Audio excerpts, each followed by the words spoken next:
Golly heck, that's a new intro! Welcome to the very first video of 2023, everyone! It's going to be a fun year. We've been revamping a bunch of stuff, and we're going to give you a lot of really cool content. But before we do that, this year has a lot of stuff coming up. And I'm telling you, I don't need a Nintendo Direct, I don't need a State of Play, I don't need whatever Xbox call their presentations, because there are so many games coming up that there could be no more announcements for the entire year, and I'll be very satiated. I'll be good.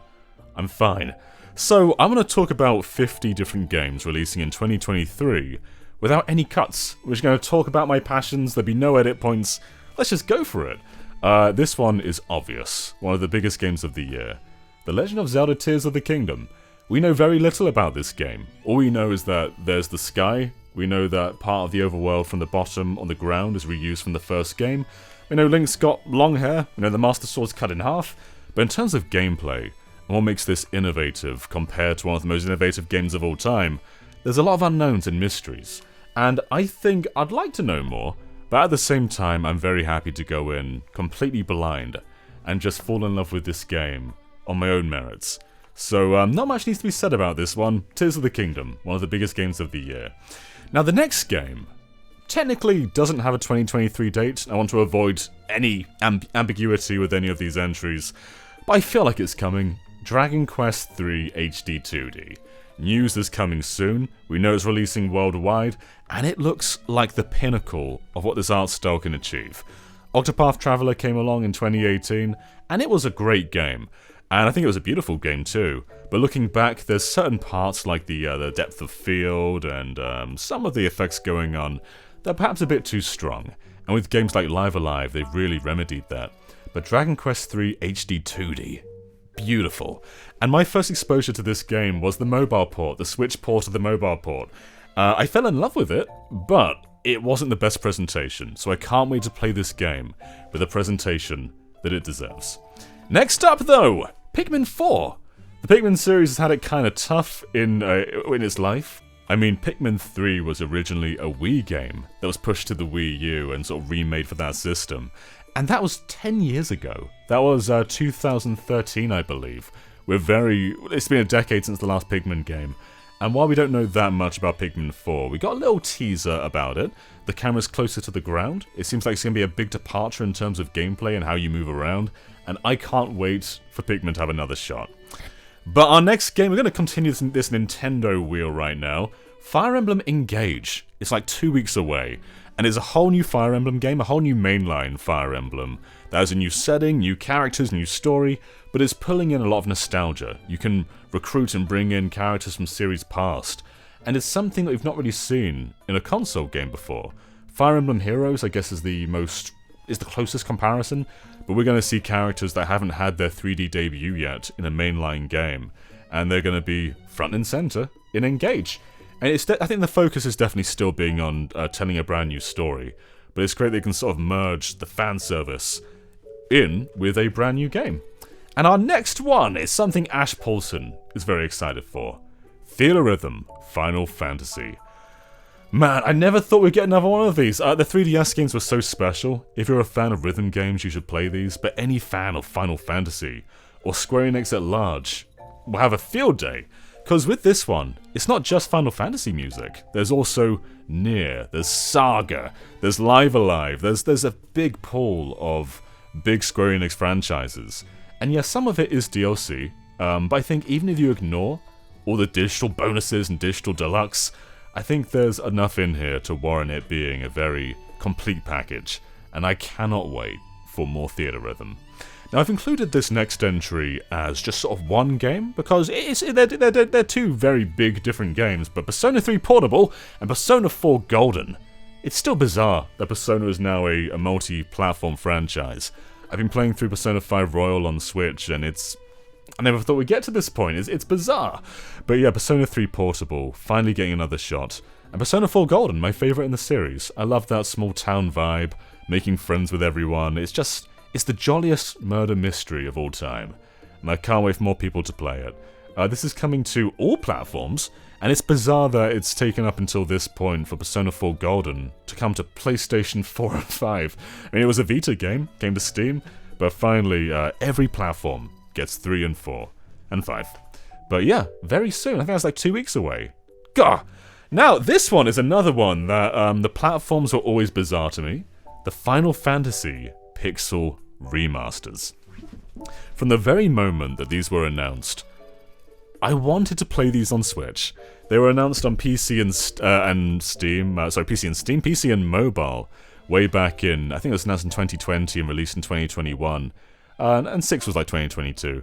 But these are the ports of Final Fantasy 1, 2, 3, 4, 5, and 6 we've wanted for years. These games don't get re-released very often, especially not in a state that's brand new. So they've gone back, they've redone many of the sprites, they redid the font. Hopefully that's going to be actually remedied for this release, the console version. The music, I've actually not heard any of the music yet myself, I don't want to spoil myself on it. But I've been waiting all this time to play it in a form that I would find ideal. And we're finally getting it. Please restock the physical version. It was in stock for like an hour, and I was asleep. Please, Square! Now anyway, our next game, I want to sort of do these as like a double bill. So let's start with the brand new one, Eiyuden Chronicle, 100 Heroes. The spiritual successor to Suikoden. I've been a big fan of the Suikoden franchise for a while. I have my gaps in the series, but Suikoden 2 is one of my favourite RPGs of all time. And I can't wait for the series to continue without Konami. The art style is stunning. They've got this they're in sort of HD 2D middle ground going on here, and it looks beautiful. The environments, the characters, everything looks great. And it's still got that huge party scale of Suikoden. It's everything you love. And it's launching on Game Pass as well. I of course backed it on Kickstarter, so I've already got my copy sort of locked in, but I can't wait. But while Suikoden lives on in a brand new state, it's also living on in the past, as Konami have been stupidly good about releasing legacy content lately, whether it's Castlevania, or Contra, or Turtles, and now Suikoden 1 and 2. And it's not just a simple release of the ROM.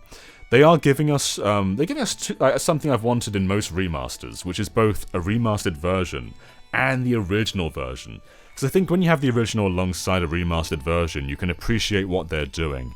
And they've given you both a 4x3 version in its original state with this original music, and also a widescreen version with new visuals. Again, almost like an HD 2D mix.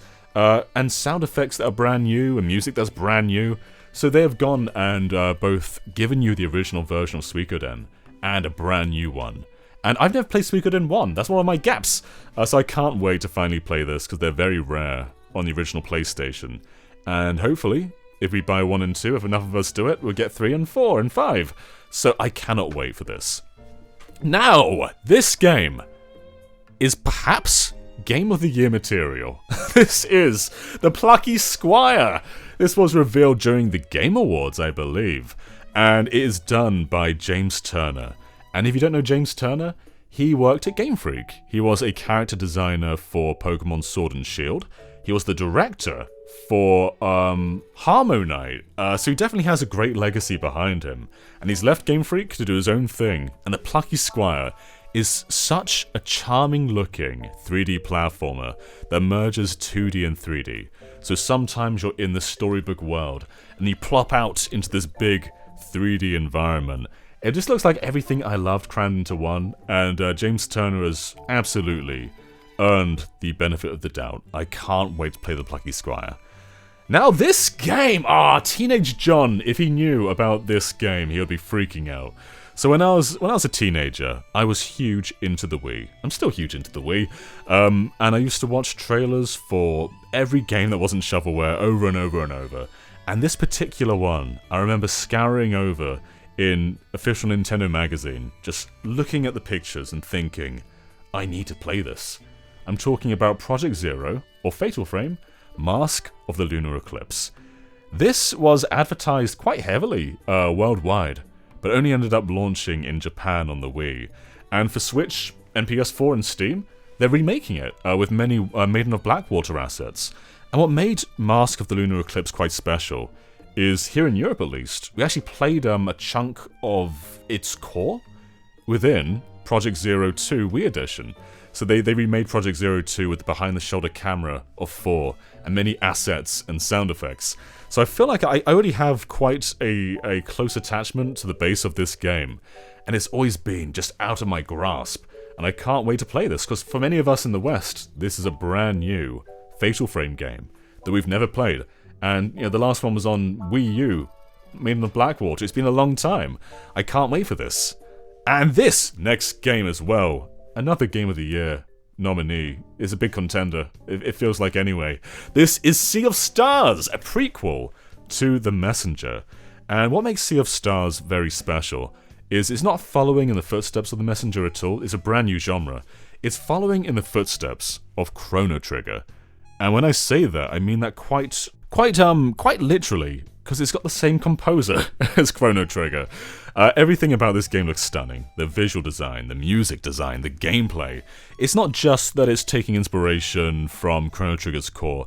It looks like it has something very unique about it. Like, yeah, it definitely has a lot of flair from Chrono Trigger, but there's something of its own in here too, and I cannot wait to play this game. Now, this one caught me off guard. This is Master Detective Archives Raincode. And if you've seen the trailer for this, it was in a direct quite recently. You will recognize it as Danganronpa. It looks like it. It looks like Danganronpa from its themes, to its art, to its music. And that's because it's technically a spiritual successor. It still comes from Chunspike Soft, but it's a brand new take. So instead of having the sort of first person, you know, moving through a school, working out who the killer is, it's different to that sort of take. Instead, though, it follows somewhat similarly. Now, in a third-person view, you can freely roam around what seems like a much larger setting, but you are still solving murders. So it definitely has the same sort of art style, the same sort of music, the same sort of flair, but it's not sticking to Danganronpa's limitations anymore. This is a brand new take on that style, and I can't wait. Now, this one I don't need to say much about. It's Hollow Knight Silksong. This was announced a long time ago. In fact, I played it a long time ago at an event post E3. I think it was like 2019, 2018 perhaps? Hollow Knight Silksong is on the way. It is coming to Game Pass. We know it's launching within the next 6 months, I believe, because it was shown off in their E3 and everything in that E3 is launching within the year. But it feels like it's getting closer and closer and closer. And it's like Tears of the Kingdom. I could know nothing about this game and be sold, because Hollow Knight is one of my favourite games of the decade, and Silksong will absolutely deliver. There's no question in my mind. Now, the next game is from Insomniac, who, in my opinion, are Sony's most efficient and interesting studio. And of course, it's SpiderMan 2.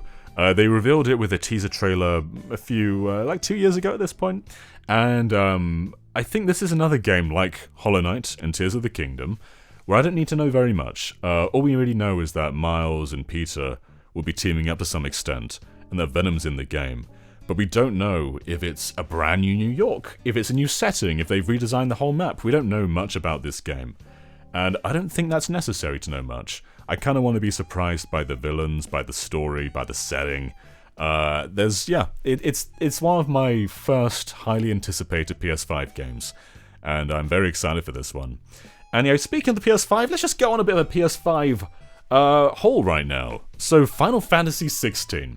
When this game was first announced, I can't say that I was over the moon excited, but as time has gone on, I have become a lot more interested in what this is offering.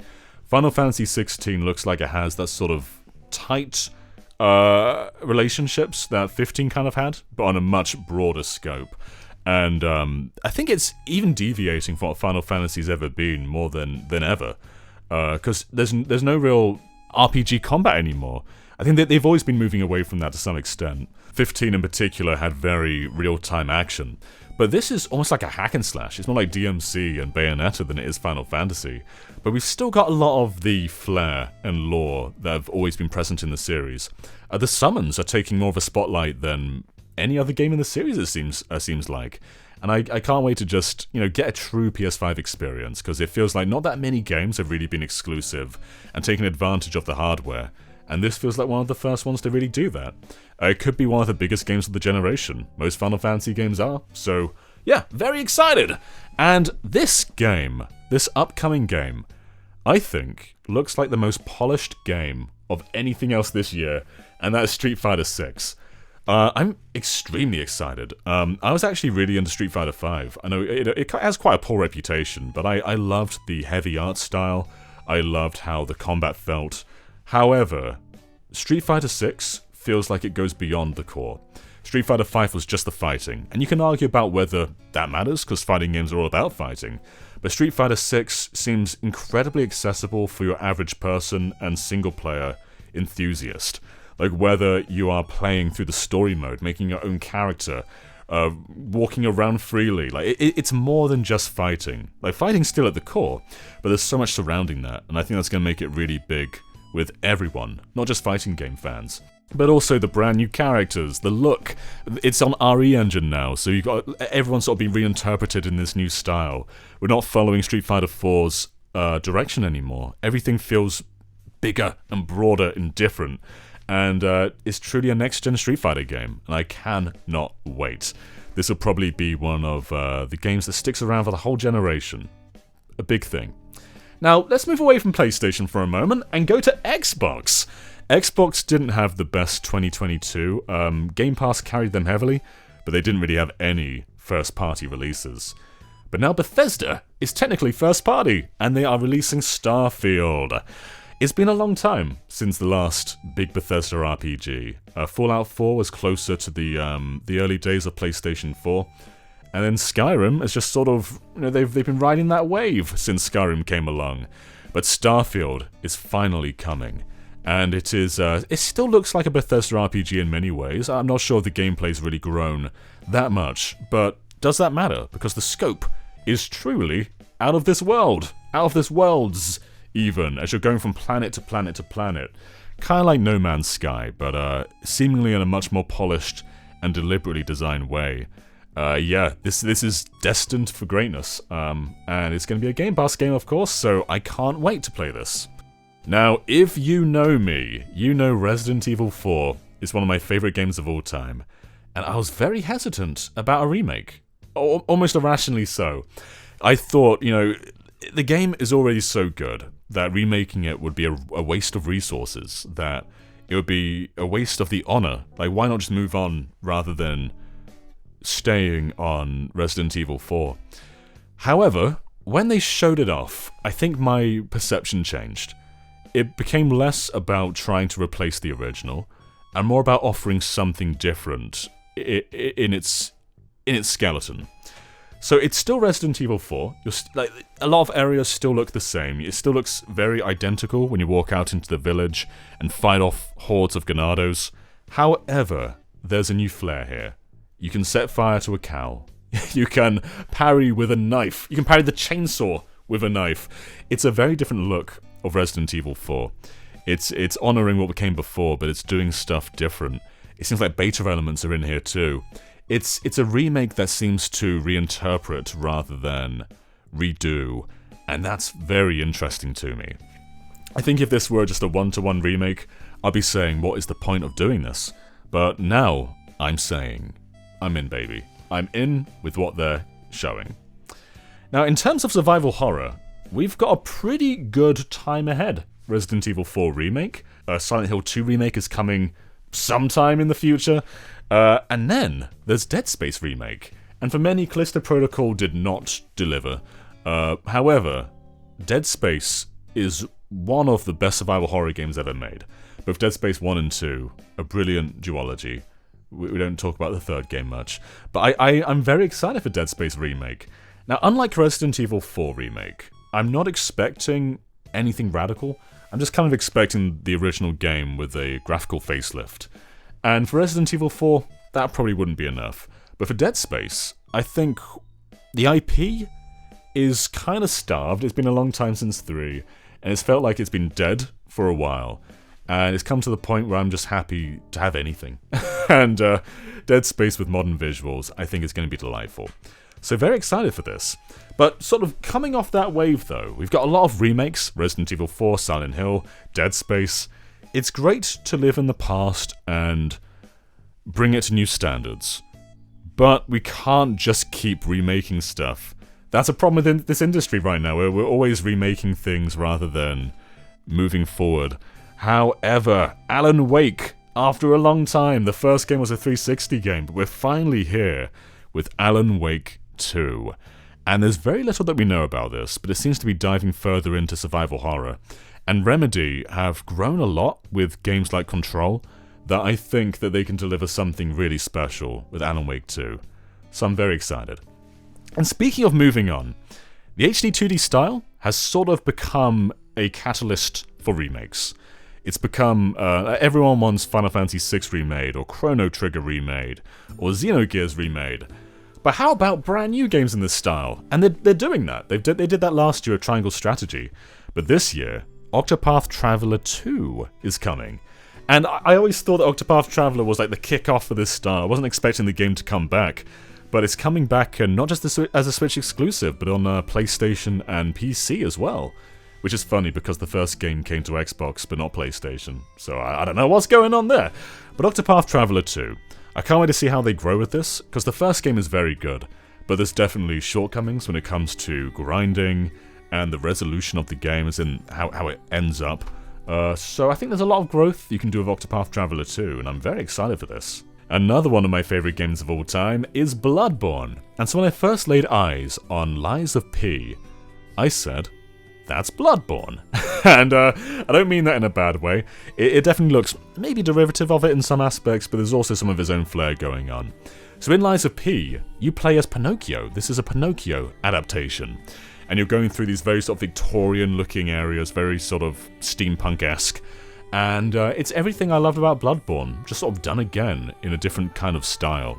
There's a lot more sort of, I guess, less monstery-looking atrocities and more sort of man-made looking demons. And I can't wait to see what this game has to offer. And this is another Game Pass game, so it's something that everyone can play. So if you've never played Bloodborne, but you have an Xbox or a PC, Lies of P, maybe it'll give you that sort of experience. And speaking of Bloodborne, From Software, they've been on a roll this last decade with Demon's Souls and Dark Souls and Sekiro and Elden Ring. And if you enjoyed any of those games, I think you would appreciate trying something different. From Software, before Demon's Souls, had a few IPs, whether it was Kingsfield or Armored Core. And Armored Core 6 has finally been announced. The last one was Armored Core 5 on 360, been a long time since that, and that wasn't the best in the series. But Armored Core has always been about customization. You can really go out there and make these crazy mechs, and the gameplay's so fun too. And I can't wait to see what From Software have learned from their decade on the Souls series. Maybe we'll sort of come in and have more of a Souls flair with mechs. But regardless, I'm in. If they don't do anything Souls-like, if they just go back to the cores of Armored Core and make a game just like they did in the past on the PlayStation, I'm in for that too. But I think From Software are now at a point where they are legendary status. There is no failure for them, and hopefully Armored Core can properly have an audience in 2023. Now let's head back to Game Pass. There's two big games coming that I'm excited for. One of them is Stalker. Now when I was a teenager, Stalker was one of the first games I played when I got into PC gaming. I was around 13, 12, and I built my first rig with, I was like saving out Christmas and birthday money for 2 years in a row to buy a very cheap like entry-level graphics card and entry-level CPU, and I finally was able to play Stalker Shadow of Chernobyl, and I loved it. It was beautiful at the time, and it's still beautiful now. I think if you're into like Fallout games, you will love Stalker. But Stalker 2 is finally coming. It's built on Unreal Engine 4, so it looks beautiful. 5 even, so it looks beautiful. And I haven't seen actually that much gameplay of Stalker 2, and I don't really want to. The first game was very challenging, very immersive, and hopefully Stalker 2 has captured all of that, but just sort of modernized it somewhat. But yeah, very excited for this one. And this next one was shown off in an Xbox showcase, and it was one of the biggest games of the show for me. This is The Last Case of Benedict Fox, and I played this demo at EGX, and I didn't get that much time with it because my main focus back then was Sonic Frontiers, but I did play this for a bit, and it is such a stunning looking Metroidvania. But its narrative kind of takes the focus, and its themes too, very gothic and inspired. And I think what's going to make this game special is that you are just a man. A lot of Metroidvanias, like, you have power suits, you have whips and chains, but in this one you're just kind of a guy. And in the demo I played at EGX, you're quite vulnerable. I imagine you'll probably get more powerful as the game goes on, but combat was something that you had to sort of get very close for, or avoid, which is quite a different look from Metroidvania. And yeah, I can't wait to see how this one pans out, because I had a good time with it, and it definitely caught my attention back in that showcase. Now, if you've watched this channel since its earliest days, you will know that I had my issues with Final Fantasy VII Remake. However, the core I like. I like the combat, I love the characters, I love the twists, but I wasn't a big fan of the AAA tropes. I didn't love slowly following NPCs. I didn't love coming to a stop all the time. I didn't love squeezing through gaps. It felt like all of these tropes were kind of getting in the way of the pace of the game. However, with Final Fantasy VII Rebirth, we've left Midgar. We're now in the world. We're now in bigger, broader settings. And I hope that there's opportunities for the remake to move on from my issues with Part 1. I think there's a lot of potential with this. And there's a lot of Final Fantasy games this year, whether it is Rebirth, or 16, or Theorism. And I think Rebirth has the potential to be my favourite, because to be honest, I've always preferred Final Fantasy VII outside of Midgar. That's when the game properly starts for me. And Rebirth, I think, has the potential to go anywhere. The story isn't on a rail anymore. We can go anywhere we want. So yeah, I'm excited for this. Even though I didn't love Part 1, I think I can love Part 2. Oxenfree 2! Oxenfree 2 was announced a while ago in a Nintendo Indie Showcase, and I loved the first Oxenfree. And this was sort of, I think it was the last game announced in that showcase. It was the big sort of stinger. And I am all in. The first Oxenfree was a great game. And they're taking their time. I always appreciate when indie developers just don't rush it out. Just take your time, cook it, wait until it's perfect. Very, very eager to play this. And when I was at EGX as well, another game I played, and I'd seen this before, but it kind of left my mind, but it was Planet of Lana. I think this was also in an Xbox showcase at one point, but I don't think it was shown off in the best way. But when I got my hands on it, I was like, oh baby, I've got to play this game. Planet of Lana, I think, is best described as Limbo meets The Last Guardian. So it's very 2D platformer puzzle focused with this beautiful, vibrant art style. Not like Limbo in that regard, but you have this sort of companion with you that you can give commands to. You can sort of solve puzzles with them. And it becomes kind of like The Last Guardian in that regard, but you've got a lot more control over your AI buddy. And it's just a stunning looking game with beautiful music. I was wearing headphones when playing this game, and my friend next to me was also playing it. It was like, John, get a load of this soundtrack. And I was like, I know! So yeah, I think this is on Game Pass as well. Another really good game to keep an eye on. I think this could be a big sleeper hit of the year. Planet of Lana. I don't know what this game is, never heard the title before. Kirby's Return to Dreamland Deluxe. Is that like Kirby's Adventure Wii Deluxe? Maybe.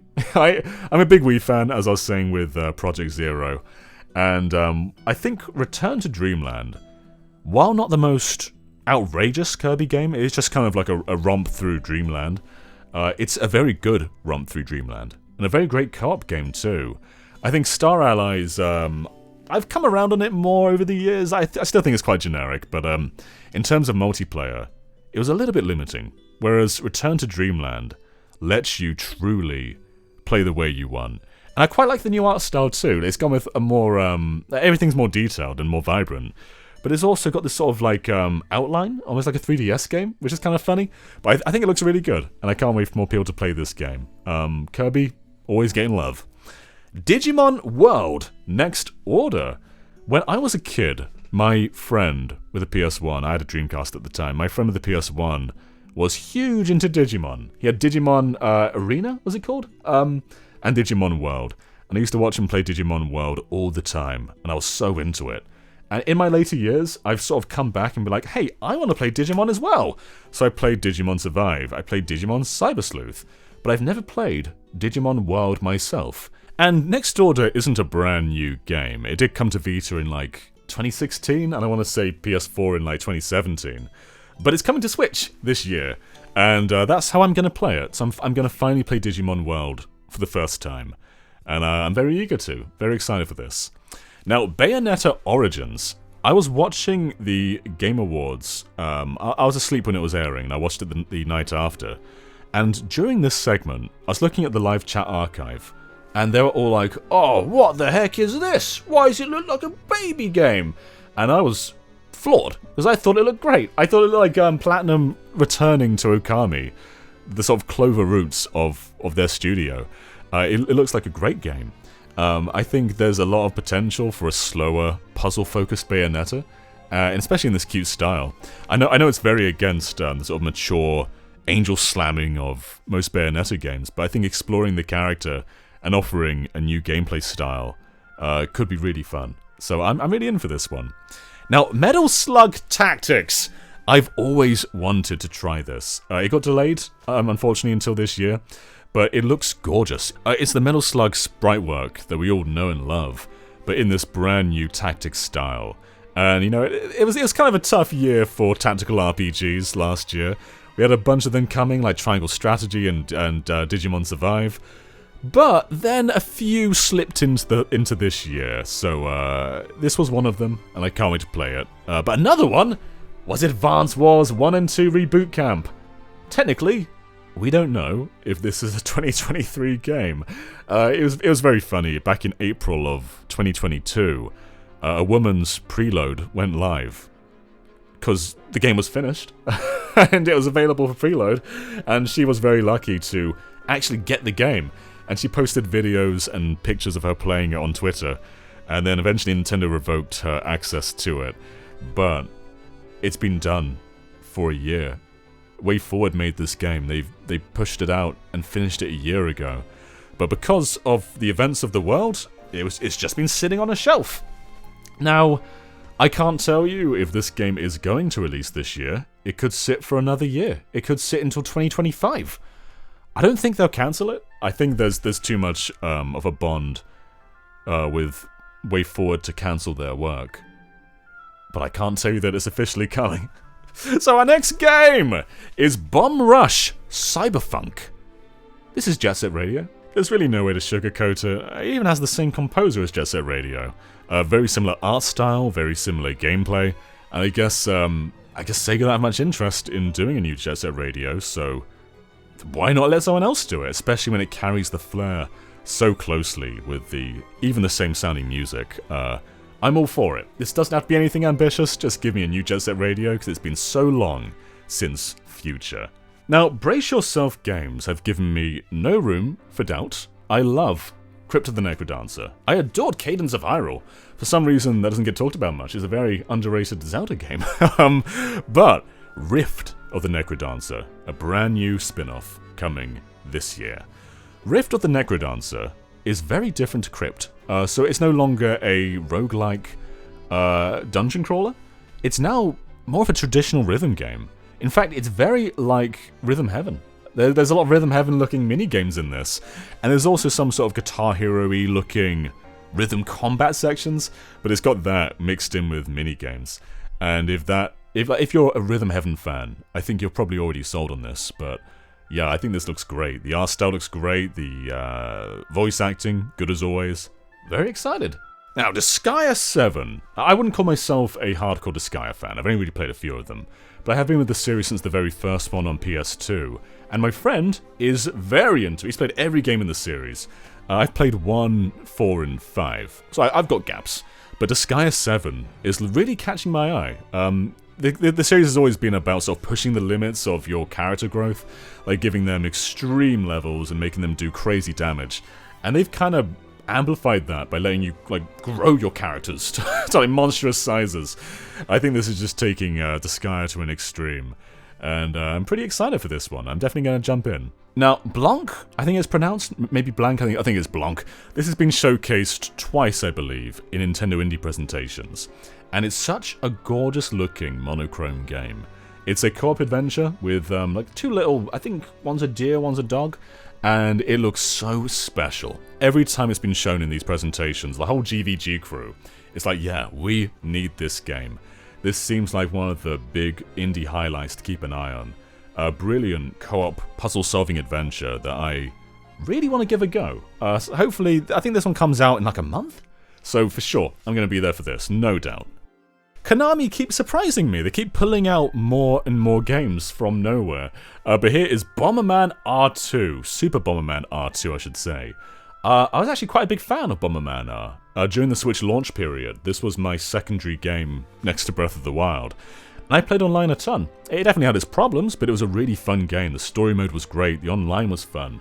And even Bomberman Battle Royale, that came out on Stadia originally and then came to Switch, and got discontinued recently. We played it quite a lot in our Patreon EP sessions, and I had a really good time with it. 64-player Bomberman is good, and while Bomberman R2 may not necessarily be doing a ton new, it does continue that Battle Royale mode, has a new story mode. I think it's kind of like Puyo Puyo Tetris 2, where it's not reinventing anything, it's just kind of reusing the core of the past game, but if you're a fan of the past game, that's just more good stuff. So, no revolutionary game here, but I'm excited. Jedi Survivor. I really like Jedi Fallen Order. I thought it was a great Souls-like game. Sort of mixing Star Wars with Souls was a great idea. And, you know, I'm not the biggest Star Wars fan in the world, and I've latched myself onto a few games like Battlefront and Knights of the Old Republic, but not that many others. But Jedi Fallen Order is probably my favourite of all of them. And Jedi Survivor? Yeah, give it to me. Give it to me. Tekken 8! I think Street Fighter VI is definitely my most anticipated fighter of the year, but Tekken 8 is doing a lot great as well. A very different art style to Street Fighter. Very heavy, very visceral looking, but I can't wait to see how this pans out. Tekken 7 was a pretty long time ago at this point, and it found huge success. I think it sold like 10 million copies. And yeah, Tekken 8, again, this isn't one I need to know much about. I just gotta get my hands on the controller and start playing. Always up for the next generation of Tekken. Now, forgive me if I don't say this game's name correctly. I've never heard it pronounced out loud before. Is it Dodon? Dodon? Is that how you say it?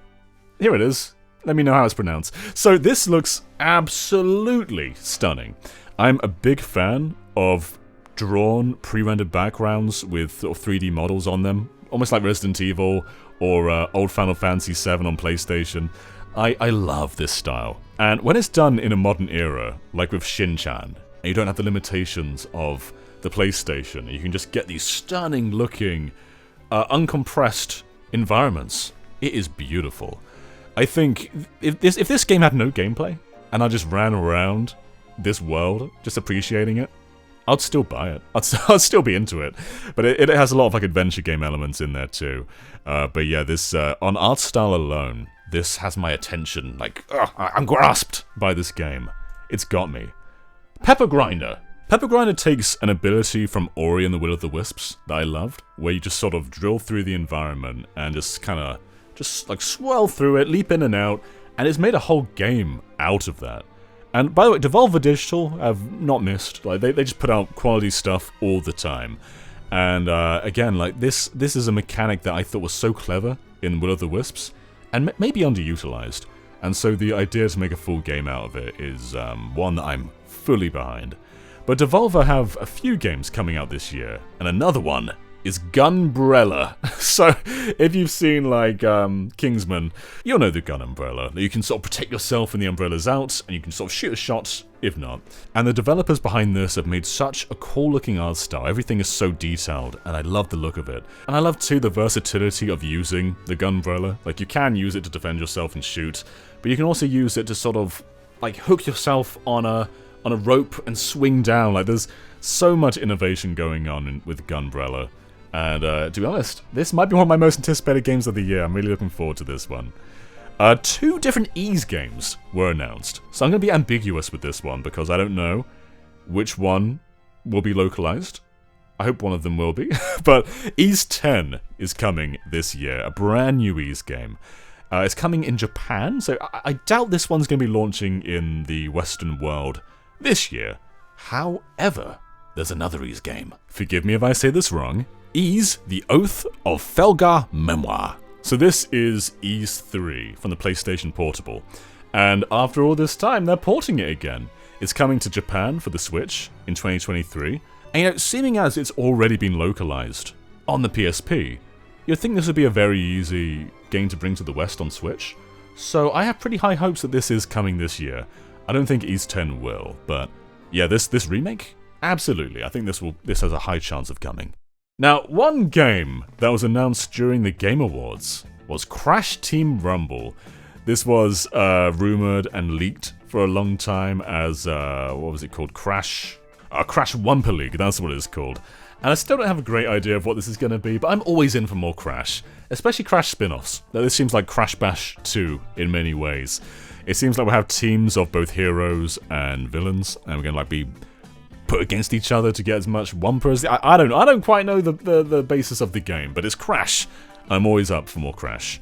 Now, with Age of Empires, it's not had a big console history. In fact, weirdly, its console history is more, I guess, more renowned for PlayStation than it is Microsoft, as Age of Empires had a PlayStation 2 release. But Age of Empires 2 and 4 are coming to Xbox this year.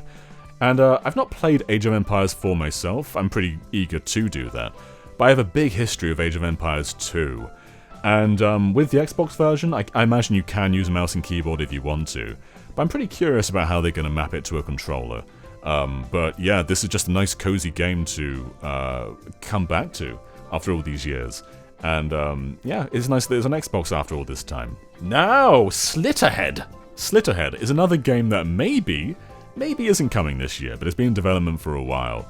If you're wondering what Slither Head is, it comes from the developer of the very first Silent Hill, Siren, and Gravity Rush. So when Japan's studio was falling apart, Team Gravity kind of just disbanded and made their own studio. And this is being led by the director behind all those games. I don't need to know anymore. It's a return to survival horror, that much is clear. It's not looking like Gravity Rush, but I still love everything this team has ever put out. So, Slither Head, I think there's a high chance of it coming this year. It seems like it will. But even if it doesn't, I'm okay. Let it cook. I'm happy. Now, Mega Man Battle Network. I have played the first game in the series. Never played any other Battle Network game in my life, though. So there is a lot of hours for me to get sunk into with Battle Network. And I'm very happy that this is getting a compilation. I'd love for Legends to also get the treatment, because I've not played Tron Bond before. But yeah, there's a lot of stuff in here for me, a lot of new things. And I imagine there's quite a few people like me who have been maybe dabbled in Battle Network, but not played the whole series. So this is for us. This is our game. Now, we're ending off on what I think will be one of the best games of the year. And I think people will say, John, you can't include this on a Game of the Year list. And I'm going to say, heck you! Yeah, I can! Because Xenoblade Chronicles 2 Torn of the Golden Country is one of the best expansions I have ever played. I think having a bite-sized 20-hour Xenoblade game crams in so much quality. You're able to get rid of all the downtime and just focus on the quality of the characters, the cast, the story, the world. And Torna gave us this brand new continent with Torna, and it was just so much fun to explore. And Xenoblade 3 is getting its Torna tier expansion, a brand new story. And I feel like if you played 3, you might have an indication of what it's going to be. I won't say anything for those who haven't played 3 themselves, but I will say that I think this has the potential to be something that a lot of Xenoblade fans will love, and very high caliber. I don't think this is going to be some little small side story. I think this is going to be something that's detrimental to the mythology of Xenoblade. So yeah, those are my 50 games for 2023. Whoa, that was a lot of games. I really am genuinely excited for all of these. I didn't research anything going into this. This is just me talking about my passion for the games that I really want to play this year. And I know that there's probably going to be a direct fairly soon, announcing even more stuff. But even if there is no more announcement this year, I'm fine. I'm good. There's a lot of stuff coming, and I'm okay. I'm okay with all this stuff here. Yeah, it's going to be a great year. And let me know if there's a big game that I didn't say. Because, honestly, these are the games that interest me. I know that there are big games coming this year that I didn't say. Like Diablo 4, for instance. I've played a few Diablo games. I played 2 and 3. But I've never been like a mega fan. So I'll play 4, because it'll be on Game Pass, I imagine. But I can't say that I'm like, oh yeah, I've got to play Diablo 4. No, it's just something that I'll get to at some point. But yeah, let me know what you are looking forward to, whether I said it or not. And thank you for supporting us through 2022. And 2023 is going to be an even better year. Thanks so much, everyone. I'll catch you next time. Bye.